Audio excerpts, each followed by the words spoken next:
Il s'agit en fait d'une jeune fille qui a assisté quelquefois à des réunions évangéliques et qu'elle a apprécié la profondeur des enseignements, mais déplore le fait qu'on ne baptise pas les enfants et qu'il n'y a pas de messe.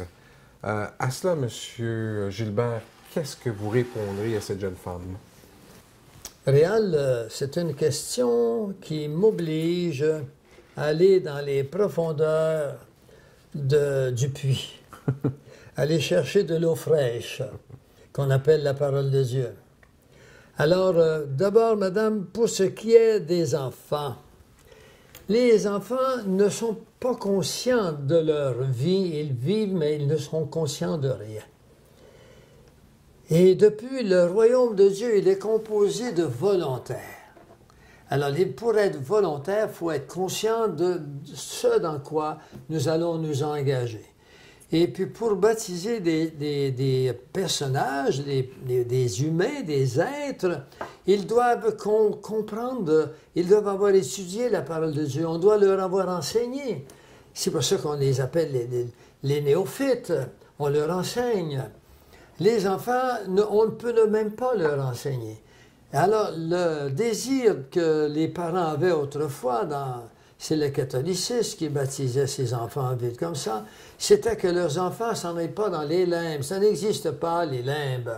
Et l'Église catholique aujourd'hui le dit elle-même. Il n'y a pas de purgatoire et le pape a déclaré qu'il n'y a probablement pas d'enfer. Alors, il n'y a plus rien des valeurs d'autrefois qui étaient là. L'enfer, c'est quelque chose que je ne vais pas parler aujourd'hui, mais c'est quelque chose qui sera sur mon site très prochainement. Sur l'enfer éternel.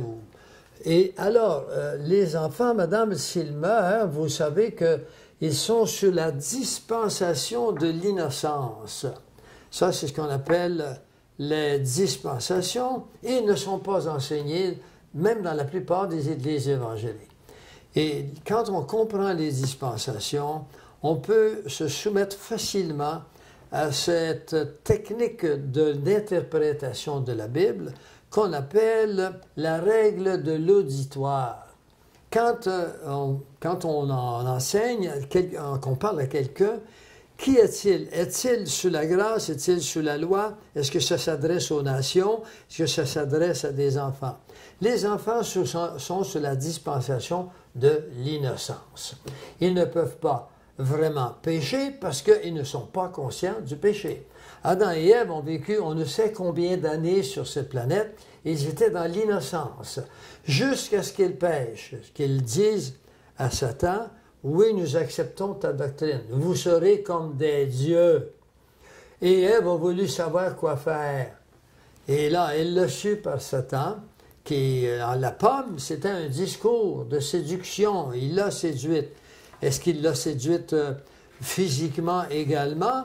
J'aurai un discours là-dessus un jour ou un autre. Pour le moment, elle a été séduite spirituellement. L'enfant ne pourrait pas être séduit spirituellement parce qu'il ne comprend pas. Alors, les enfants, jusqu'à l'âge de peut-être 6, 7, 8, 9, 10, il y en a qui ne comprennent pas avant 12 ans, on ne le sait pas. C'est ça que Dieu seul sait ça. Jusqu'à temps qu'un jour, ils comprennent que, oh, c'est pas vrai, c'est pas correct de faire telle ou telle chose. Alors là, on peut leur enseigner le salut. Avant, c'est pas nécessairement inutile. Les enfants qui sont élevés dans un foyer où on parle, on enseigne la parole de Dieu, sont susceptibles de venir au Seigneur. Ils sont dans une disposition qui le permet. Mais ce n'est pas parce que les parents sont évangéliques, je n'aime pas toujours dire le mot évangélique, je devrais dire chrétien, mais j'estime qu'il y a dans notre monde ce qu'on appelle le christianisme et la chrétienté. J'ai dit ça pour une première fois au Collège Saint-Laurent à Montréal, et puis il y en a qui ont dit, ben c'est quoi la différence? Mais la chrétienté, c'est l'ensemble des religions tout mêlées qui disent n'importe quoi, qui se disent chrétiens. Et le christianisme, c'est la doctrine de Jésus-Christ. À vous d'adhérer à la doctrine de Jésus-Christ ou à la Babylone des hommes. N'est-ce pas? Très bien l'affirmation. Alors, je vais vous dire pourquoi maintenant que le baptême, oui, on ne baptise pas les enfants pour cette raison-là, et nous non plus, nous n'avons pas de messe, et je veux que vous veniez avec moi dans la parole de Dieu. Nous allons aller ensemble dans Hébreux, chapitre 7, le verset 23 à 28, 23 à 28 de la parole de Dieu. Il est marqué ceci, on parle de Jésus ici. Jésus, oui, de plus, vous le lirez au préalable pour être dans le contexte, il faut comprendre ça, mais ces 3 versets sont couteaux. Et puis, il devrait faire tomber l'arbre au complet d'un seul coup. Parce que personne ne connaît ces choses dans le monde des religions. Je le lis. De plus, il y a eu des sacrificateurs en grand nombre, parce que la mort les empêchait d'être permanents. Cela veut dire que les sacrificateurs, c'est un mot du Nouveau Testament, parce que nous n'utilisons plus le mot prêtre dans le Nouveau Testament. Les prêtres, c'était ceux de la tribu de Lévi. Leur vie était consacrée à la parole de Dieu et au cérémonial du judaïsme. Le catholicisme est davantage judaïque que chrétien, parce que tout est basé sur le cérémonial et les rituels, les rites. Alors ici, c'est pour ça qu'il y en avait plusieurs, parce que quand un prêtre sacrificateur mourait, il fallait le remplacer nécessairement. Alors c'est pour ça qu'il y en avait plusieurs. Et là, le verset 24, « Sortez votre épée », mais lui, on parle de Jésus, parce qu'on parlait de Jésus au préalable, lui, parce qu'il demeure éternellement, possède un sacerdoce, tenez-vous, qui n'est pas transmissible. Alors, ceux qui se disent des prêtres, selon la parole de Dieu, vous avez manqué votre coup, votre sacerdoce n'est pas transmissible. C'était là autrefois, quand il y avait des sacrifices à offrir. Mais aujourd'hui, il n'y a plus de sacrifice.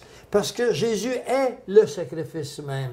Ce n'est plus le sang des agneaux, c'est le sang de Jésus. Et le sang des agneaux, il se détériorait. Mais le sang de Jésus, on le voit dans Pierre. Il est une semence incorruptible. Son sang ne peut se corrompre. Et celui qui est né et qui est entretenu spirituellement par le sang de Jésus ne peut se corrompre. Il n'y a plus de sacrifice à faire et on va le voir. Ici, dans le verset suivant, il nous a dit, c'est aussi pour cela que Jésus peut sauver parfaitement ceux qui s'approchent de Dieu par lui, étant toujours vivant pour intercéder en leur faveur. Est-ce que ça ne dit pas tout ça? Alors, chères dames, nous allons aller un pas plus loin, si vous voulez. Nous allons aller dans Hébreux 9. Hébreux 9 nous parle de quoi? Nous parle que le sacrifice de la messe n'a aucune valeur parce que pour qu'un sacrifice ait une valeur, il faut qu'il y ait du sang. Et il n'y a pas de sang dans la messe et Dieu ne veut pas non plus qu'il y ait de sang. C'est terminé. Les animaux étaient là dans le seul but d'être le présage de ce qui allait venir. D'ailleurs, ce verset est textuel. Les animaux, c'était un présage de ce qui allait venir. Pour les Juifs qui sont dans l'Ancien Testament, c'est ce qui allait venir. Mais pour nous, c'est ce qui est venu. C'est passé. Ça fait 2000 ans déjà. Alors, le chapitre 9, le verset 24, alors c'est extraordinaire. Et ce n'est pas pour s'offrir lui-même plusieurs fois qu'il y est entré comme le souverain sacrificateur, entre chaque année dans le sanctuaire avec du sang étranger. Autrement, il aurait fallu qu'il eût souffert plusieurs fois depuis la création du monde. Imaginez, le sacrificateur, le souverain, entre une fois par année, et déjà on parle qu'il faudrait plusieurs fois puisqu'il y a eu plusieurs années depuis. Mais dans la religion officielle, eh bien, c'est chaque matin qu'il faut le faire. Alors, ça ferait plusieurs fois. Et pourquoi est-ce qu'il ne le fait pas? Tandis que maintenant, à la fin des siècles, il a paru une seule fois pour abolir le péché par son sacrifice. Jésus a donc apparu une seule fois. Il est mort une seule fois. Puis il ne demande pas de renouveler son sacrifice, parce qu'il nous dira ailleurs que le sacrifice n'est que le renouvellement de nos péchés.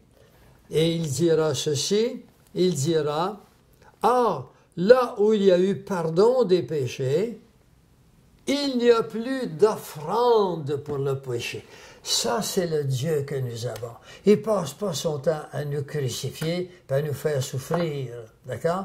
Il n'y a plus de pardon pour les péchés parce qu'ils ont été effacés.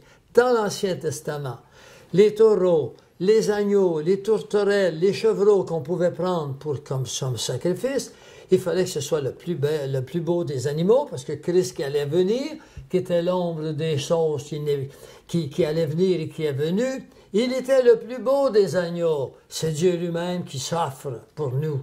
Il nous demande seulement d'y croire. Alors, il fallait qu'il soit le plus beau. Et il est marqué ici qu'il était réservé de mourir une seule fois. De même, Christ qui s'est offert une seule fois pour porter les péchés de plusieurs, et je ferai la remarque qu'il aurait bien pu dire, parce que c'est une doctrine de l'Église officielle, qui est tout à fait ignominieuse, qui est épouvantable, qui est de mauvaise foi, puis de mauvais augure. Un augure, ça s'associe avec le monde de l'occulte, des augures. De même, Christ qui s'est offert une seule fois pour porter les péchés de plusieurs. Ce n'est pas marqué pour porter les péchés de tous. Et je vous le fais remarquer. C'est textuel, les péchés de plusieurs. Les péchés de tous, ça veut dire que tout le monde est sauvé. Et c'est ce que Jean-Paul II a fait à 11h à minuit juste, le 30 décembre 1999. Il a monté en haut de sa chaire à Gondolfo et il a donné l'absolution à l'humanité entière, en voulant dire que l'humanité est sauvée, sans s'occuper du mot repentance que la Bible, que les Écritures exigent. Il n'y a pas eu de repentance, il n'y a pas eu d'acceptation de Jésus-Christ. Ils ont pris un pouvoir, nous sommes Dieu, puisqu'ils se croient des vicaires, qui veut dire le substitut de Jésus.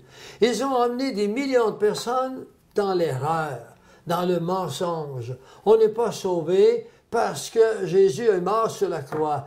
On est sauvé parce qu'on va s'approprier du bienfait de l'œuvre de la croix, que c'est lui qui me sauve maintenant, c'est lui qui me prend en charge, mais il ne me prend pas en charge sans mon consentement. C'est du gentleman, ça. Mais qu'est-ce qu'on a contre le christianisme? Tu ne tueras pas, tu ne voleras pas, tu ne convoiteras pas la femme du voisin, tu aimeras tout le monde, tu aimeras ton prochain. Et quand je dis tout le monde, c'est pas une chose facile à faire. Non, c'est n'est-ce pas? Pas Quand il dit aimez-vous les uns les autres, on n'a pas de problème avec les uns, c'est avec les autres. Évidemment. Oui, mais le Seigneur nous présente ceci comme idéal, mais j'ai connu des gens qui sont arrivés à cet idéal, qui sont capables de les aimer tous, parce qu'ils ont réussi à voir dans l'autre le potentiel de salut, le potentiel d'un élu. Et ce potentiel-là, il faut l'exploiter jusqu'au bout et se laisser. Ce fut le cas de David Wilkerson, qui a converti le plus grand des bandits de la mafia de New York, qui s'est fait jeter en bas du deuxième étage. Il a été souffrant longtemps de ça. Et puis, ce bonhomme, il est aujourd'hui un pasteur. Alors, voyez-vous, il faut lire comme il faut, puis il faut voir que le christianisme est rempli de choses extraordinaires. Alors, oui, j'ai terminé ici, c'est marqué, de même que Christ qui s'est offert une seule fois pour porter les péchés de plusieurs. Qui sont les plusieurs? Mais ce sont ceux-là qui viendront dans la parole de Dieu et qui accepteront de devenir enfants de Dieu en croyant en Jésus-Christ.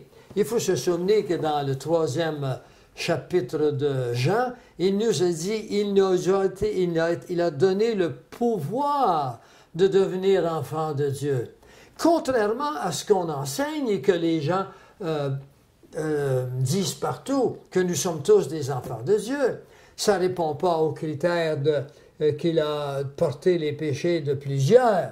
Ça répondrait aux critères de toute l'humanité. C'est faux de donner l'absolution à quelqu'un qui n'a pas demandé le pardon. Hein? Vous êtes bien d'accord avec moi? Je suis d'accord avec vous, oui. Bon, j'en suis sûr. Alors, ici, là, nous avons dans Hébreu un trésor d'information, un trésor d'enseignement qu'il faut que le peuple de ces églises connaisse. Il faut qu'ils s'en aillent à la parole de Dieu, et Dieu merci, il en vient de plus en plus. Je le vois ne serait-ce que par les entrées de plein feu. Dans un mois, nous aurons atteint 5 millions de visiteurs. Merci Seigneur Bravo. de ça. Sachez que je ne m'attendais pas à ces choses. Et là, je dis de quoi? En effet, la loi, on est sur le judaïsme, qui possède une ombre des biens à venir et non l'exacte représentation des choses, ne peut jamais, par les mêmes sacrifices qu'on offre perpétuellement chaque année, et eux, chaque jour, amener les assistants à la perfection. Car il est impossible que le sang des taureaux et des boucs ôte les péchés. Le sang des taureaux et des boucs couvrait les péchés des gens de l'Ancien Testament. Alors que Jésus-Christ, il est marqué, lui, il ôte le péché. Il me semble que ça devrait, dans l'esprit de celui qui cherche Dieu, ça devrait être un cadeau extraordinaire de savoir que je peux me présenter, moi, avec assurance devant Dieu, puis il va me dire, viens mon enfant, parce que le Père ne me voit plus avec mes transgressions passées, il ne me voit pas avec mes transgressions présentes, et si je suis encore là demain, et jusqu'à temps qu'il vienne me chercher, mes transgressions que je ferai, il ne me verra jamais avec ses transgressions, sinon son Fils est venu inutilement, et c'est lui qui nous le dit. Alors, voilà ce qu'il en est, et dans Hébreux 10, voilà ce qu'il nous est dit, lorsqu'il y a eu pardon des péchés, il n'y a plus de sacrifice pour les péchés. Dans Hébreux 9, 22, et je termine ici cette grave question, il est question, il nous dit, approchons-nous avec un cœur sincère dans la plénitude de la foi, les cœurs purifiés d'une mauvaise conscience, parce que tout le cœur de l'âme, ils ne peuvent pas faire autrement que vivre dans des états d'esprit, de temps en autre en tous les cas, qu'on peut appeler une mauvaise conscience. Il venait tout nous l'enlever et le corps lavé d'une eau pure. C'est l'eau du rafraîchissement, c'est l'eau qui coule du cœur de Dieu. Ce n'est pas une eau qu'on boit, c'est une eau qui est composée de la vie. Est-ce que vous saviez que le mot oxygène vient du mot oxy, qui est un mot grec, qui veut dire vie, la vie. Il y a un qui est bio, l'autre c'est oxy, c'est grec, l'autre c'est latin, c'est bio. Et puis le mot gène à côté veut dire qui donne, d'accord? Une génération générique, enfin, ça veut dire qui donne la naissance à, qui crée, le mot la genèse, le début de la vie, le début des choses. Alors, le mot oxygène veut dire qu'il donne la vie. Alors, l'eau de Jésus donne la vie. Elle est composée d'oxygène et d'hydrogène. C'est cet atome qu'on ne comprend pas. Lorsqu'elle est combinée à un autre atome qui est un gaz, l'oxygène est un gaz, l'hydrogène est un gaz, elle crée de la matière qui est de l'eau. Les scientifiques ne comprennent pas encore ce phénomène. Ils ne comprendront jamais parce que la nature n'est pas composée que de statique. Dieu est en miracle constamment. La vie, c'est un miracle continu. C'est pas, il y a eu un miracle, il y en a constamment. Mon cœur bat actuellement, mon cerveau pense, comment est-ce que ça se fait? On ne le sait pas. Oh oui, bien sûr, il fait le lobda, puis il suit le rythme d'un cœur. Mais d'où vient l'énergie qui active mon cerveau? D'où vient l'énergie qui crée du sang, qui apporte l'oxygène avec une précision parfaite, au dixième de pression? Les molécules, les atomes, ou encore, si vous aimez mieux, le carbone qui arrive au bout du sang, là, avant que le sang entre dans la cellule, il a une pression osmotique inférieure à l'oxygène qui arrive de très très peu. L'oxygène qui a été pris, chassé, le carbone qui a été utilisé comme déchet de l'oxygène qui a brûlé, il est poussé dans la circulation veineuse pour tourner au poumon avec une pression de très très peu de choses. Et ça, si c'est précis, autrement, l'oxygène que prenne n'atteindra pas son but. Alors, c'est un miracle continu. Alors, on va s'intéresser au miracle que Dieu a fait dans le monde spirituel pour que nous puissions vivre éternellement avec lui. Le verset suivant, de 10-18, on vient de le voir, n'est-ce pas? Oui. Très bien. Et dans 9-22, il nous dit, approchons-nous avec un cœur sincère, dans la plénitude de la foi, les cœurs purifiés d'une mauvaise conscience et le corps lavé d'une eau pure, retenons fermement la profession de notre espérance, car celui qui a fait la promesse est fidèle.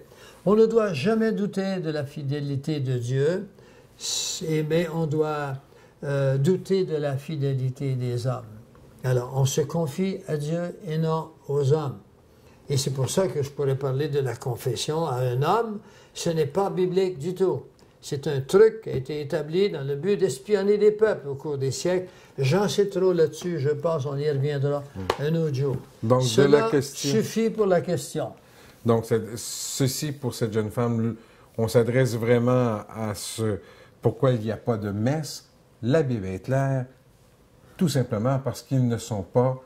Sous l'Ancien Testament. Sous l'Ancien Testament. C'est sur l'Ancien Testament des sacrifices. Et voilà, donc on est sur le Nouveau Testament. Oui, si vous voulez aller sur l'Ancien Testament, vous devrez payer très cher, parce que si vous ne répondez pas aux critères, si vous faites un seul péché, un péché, c'est toujours la transgression d'une loi. Sans loi, il n'y a pas de péché. D'accord? Et voilà. Alors, si vous transgressez, c'est qu'il y avait une loi. Mais permettez-moi de vous dire que le décalogue, il y a 10 lois dans le décalogue, et le décalogue fait partie des 613 lois. Alors, il y en a 603 autres qui ont été rajoutées dans le Deutéronome, quand les Juifs sont entrés depuis l'Égypte, qui sont entrés en Terre Sainte. Alors là, ils ont été soumis à des lois. Les lois de vivre ensemble, ça prend plus de lois que d'être nomade dans le désert. Alors voilà ce qui en est. Donc, si vous voulez vous placer sur la loi, vous allez être obligé de payer cher, ça va vous coûter cher. Ça peut même vous coûter votre salut éternel. Malheur à qui se place sous la loi, et vous me faites penser, Réal, à quelque chose de très important. Et si vous me permettez, vous m'avez dit de prendre mon temps, n'est-ce pas? Bien sûr. Eh bien, je vais vous amener dans Éphésiens, parce que moi, c'est un des versets... Non, dans Galates plutôt, Galates 5.4. Galates 5.4, voilà. Galates 5.4, c'est un verset qui m'a renversé. Alors, voici les gens qui se placent sur la loi. Et c'est tellement facile. Quand on quitte un peu la grâce de Dieu, le chrétien, il ne s'en va jamais directement à la chair. Il passe par la loi. Puisqu'on a évolué de la puissance de la chair, le peuple a évolué à la loi, tu ne feras pas, tu ne mangeras pas ceci, tu ne feras pas cela, vers la grâce. Tout m'est permis, mais tout ne m'est pas utile. D'accord? D'accord. Bon. Alors, quand le chrétien tombe en déchéance, il retourne dans l'échelle. Il s'en tourne vers la loi et ensuite sur la puissance de la chair. Regardez bien ce qu'il est dit de la loi. Il dit, vous êtes séparés de Christ, vous tous qui cherchez à vous justifier dans la loi. Vous êtes déchus de la grâce. Ah, moi, ce verset, j'ai été renversé par ce verset. Et j'ai un livre chez moi qui s'appelle La grâce. Et je vais dire l'auteur, parce que tout le monde doit lire ce livre. C'est rafraîchissant. C'est vraiment extraordinaire. Ça s'appelle La grâce, écrit par Louis Perry Schaeffer. Louis Perry Schaeffer. C'est la grâce. Il fait partie d'une collection de livres qui s'appelle la collection d'art. Lisez ce livre et vous allez avoir une révélation extraordinaire. Je ne pourrais vous citer quelqu'un qui écrit sur mon site de temps à autre et qui un jour me disait que sa vie chrétienne est devenue pesante pour lui. Il entend souvent les mêmes choses, puis la justification, et puis un jour, la justification qui demande des efforts sans cesse. Hein. Un jour, je lui ai présenté, lis ce livre, et ce livre a changé, non pas sa vie, elle était changée, mais a changé son attitude. La conception sur le futur. La conception de ce que nous avons en Jésus-Christ par la grâce. Le Jésus-Christ, je connais, c'est un Jésus-Christ de grâce seulement. Ce n'est pas un Jésus-Christ de loi. Pourquoi? Parce que lui a payé le coût de la loi. C'est comme si mon fils allait en prison et puis il demande à papa de venir payer le billet. Et ben alors, je vais payer le billet, mais mon fils, il sort de prison, d'accord? Mais nous sommes ses fils. On est sortis de prison, n'y retournons plus. C'est ça qu'est la grâce de Dieu. C'est aussi extraordinaire que ça, mais dans la mesure où on va chercher notre billet, ce n'est pas complètement gratuit. Pourquoi? Qu'est-ce qu'il y a qui n'est pas gratuit? C'est gratuit pour nous parce que le mot gratuit vient du mot grâce, ou le gros grâce est inclus dans le mot gratuit. C'est parce que le salut gratuit que nous avons a coûté à la deuxième personne de la Trinité de laisser des lieux dont nous n'avons pas de concept, ce que peut être la dimension qu'on appelle le ciel. On n'a pas d'idée de ce que ça peut être parce que si j'ai une idée de ce que c'est, cette idée-là, elle est construite à partir des éléments de la Terre. Oui. Et je m'attends tellement plus que les éléments de la Terre que je sais que c'est au-delà des éléments de la Terre, donc extra, donc en plus de l'ordinaire, de l'ordre établi sur cette Terre. C'est gratuit, mais il faut aller chercher son billet.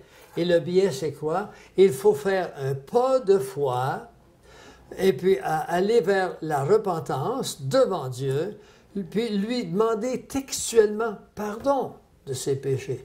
Et là, Dieu interviendra. Si votre cœur est sincère, on n'y peut rien. On ne peut pas le savoir si le cœur est sincère. Seule la personne qui vient chercher son billet, elle le sait si elle est sincère. Et certaines personnes me disent, comment puis-je le savoir si je suis sincère? Craignez-vous Dieu? Oui, je crains Dieu. Mais vous êtes sincère. Il faut avoir la crainte de Dieu.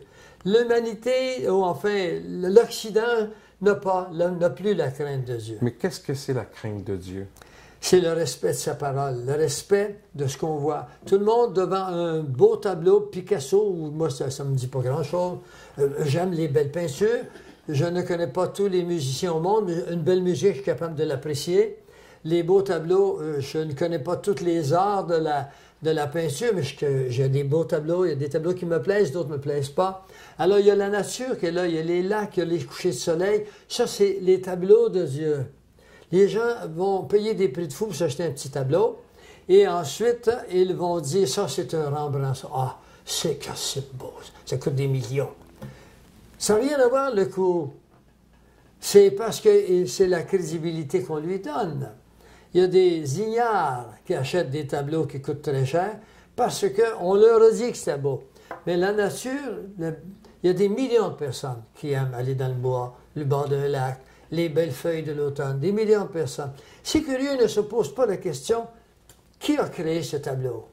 Ouais. Alors, l'homme est appelé à chercher Dieu. Cherchez et vous le trouverez. Le mois d'octobre arrive avec les feuilles que vous les avez, vous, dans Mauricie ou près de Montréal. Et c'est de toute beauté. On vient en autobus des États-Unis pour voir les feuillages des Laurentides ici. Et les gens ne cherchent pas qui est l'auteur de ce monde. Dieu est sévère là-dessus. Il dit, ils sont sans excuse, ayant vu l'œuvre de mes mains. Donc, ils n'ont pas la crainte de Dieu. Ils n'ont pas la crainte de Dieu. Donc, le billet qu'ils ont entre les mains, ils n'ont pas la crainte. Ils risquent de ne pas être le billet gagnant. C'est la première étape. Le deuxième, c'est de le chercher maintenant. Mais Dieu met dans le cœur de tout le monde la pensée qu'on ne peut pas mourir, ça n'a pas de bon sens, qu'on meurt pour l'éternité. L'homme le sent. Il y a combien de religions qui sont fausses, mais qui sont créées dans le but de faire croire aux gens qu'il y a un au-delà, ou de le faire croire qu'il y a un au-delà, avec raison d'ailleurs. Parce que il y a d'autres dimensions que la nôtre. Nous vivons dans 3 dimensions ici. Il y en a 4. Je vous parlerai d'une 4e dimension un autre jour. Je pense avoir répondu à la dame. Effectivement, vous avez répondu avec la parole de Dieu et il ne faut pas se placer sur la loi. Donc voilà pourquoi les messes ne sont pas requises à notre époque. Bien répondu. Mot de la fin.